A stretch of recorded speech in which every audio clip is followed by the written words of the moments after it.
Going back a few years, my mom had cancer. She had lung cancer.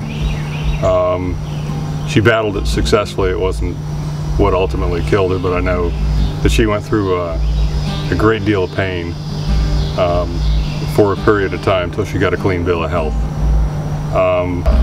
One thing I kind of learned from her, that when you're faced with a problem, that you need to spend your time finding the solution.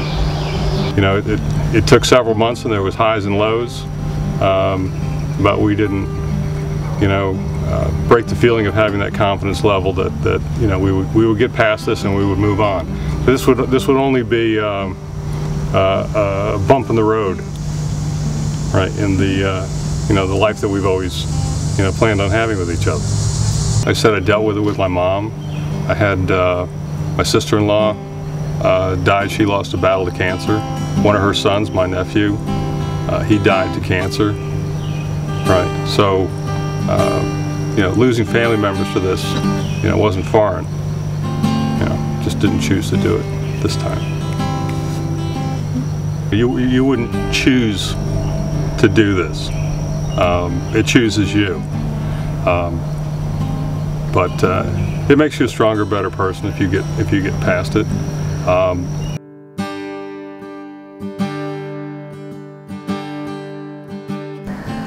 I've had a lot of different experiences with cancer. I guess the most recent and most poignant was with my dad. He was diagnosed in June of 2010. At first they were diagnosed with something else and it came back and it was a transitional cell carcinoma. And it was a kidney thing, which is usually in the bladder. So Dad was 78 when he was diagnosed. But he was always, you know, he was a very active. He was still active in the fire department. He was one of the charter members and everything. So it was kind of, it was a shock because there weren't any real signs like there are for a lot of things. So it ended up he had to have a kidney removed, and then he had a round of chemo, which was tough on him. And they were thinking that it was all good, and then he had to. They found some more, and it had metastasized into his liver and some other places. So he tried another round of chemo, and this was last year, 2011, and during that time, he got weaker and it spread more. But he was such a fighter, and he wanted to try one more thing. So we did, and he ended up in the hospital, and then got progressively worse. And then we went to hospice, and he died in September last year, 2011. Until he got in the hospital to the point where he wouldn't eat, he was fighting. And then at that point, again, without the nutrition, your brain starts to do strange things. You don't think properly, and that sort of thing. And he refused food. And we did do some intravenous nutrition for a couple of days. And I got my dad back for half a day.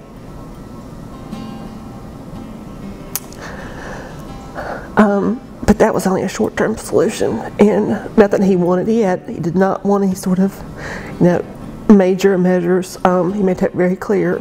He didn't want to be, he didn't want a feeding tube or anything. But he did get to, the fire department gave him an award, and he knew that. That was part of that nutrition part that we had.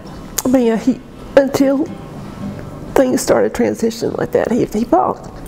He fought. He was a fighter, but he was ready to go. He had made his peace.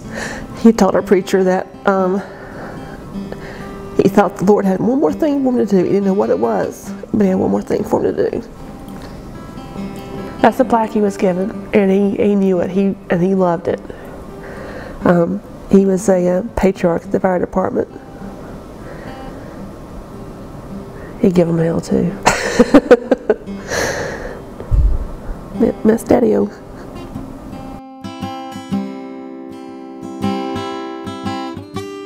My mother was diagnosed with cancer, breast cancer. I think I blocked out so much, but I wore a pink bracelet for like a year and a half.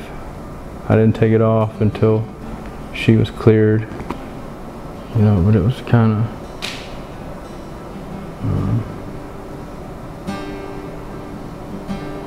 a reality check. I mean, you know, I started thinking about, you know, man, you know, parents ain't gonna live forever. I mean, she's the strongest woman I know, I think, and she kind of shielded everybody. You know, Dad was there more, and my brother was there more, and you know, I feel like I should have been there more, but I don't know.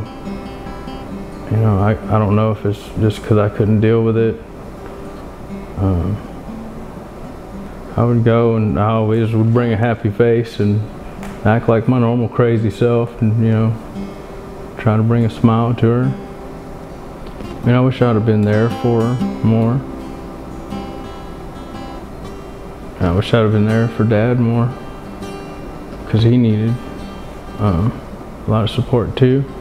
Like, I mean, I tried to think about it from his perspective, and like, you know, it's like, man, I couldn't imagine, you know, going, you know, watching your wife go through that. And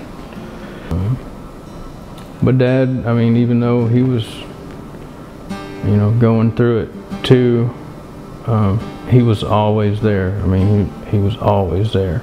You know, wherever she was at, that's where he was at. I think it was tough on her to see him going through it too, but I think he really, you know, did a lot for her that, you know, we didn't really see, because when I talked to him or when he called me, you know, he was kind of, you know, down about it, and you know, he probably needed somebody to talk to, because, you know, he couldn't go and like whine to her, she's got cancer, you know, so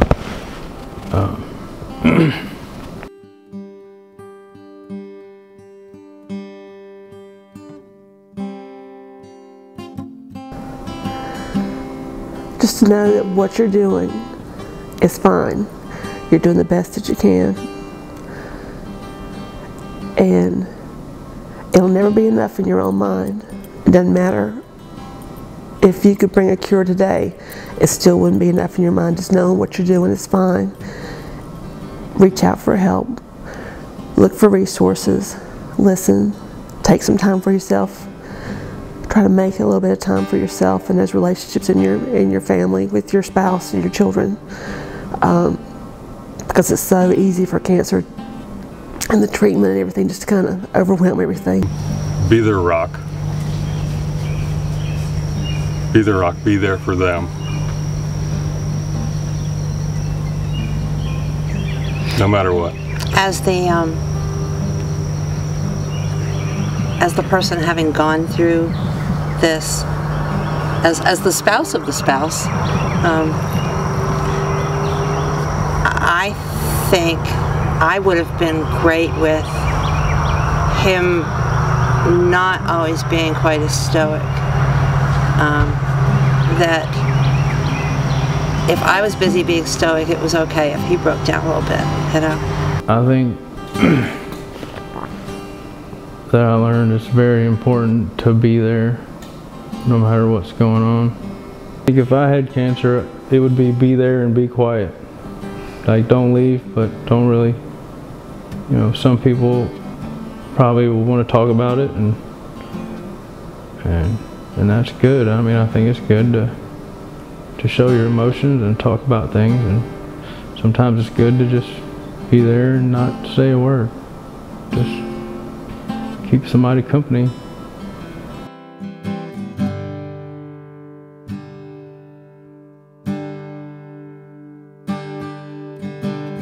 Sitting around wondering what'll happen,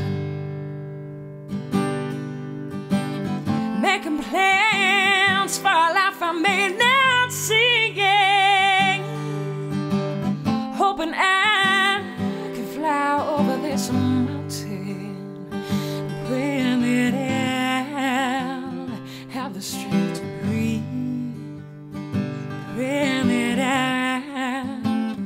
get to live out my dreams. In the years I've had on this earth, I've come to realize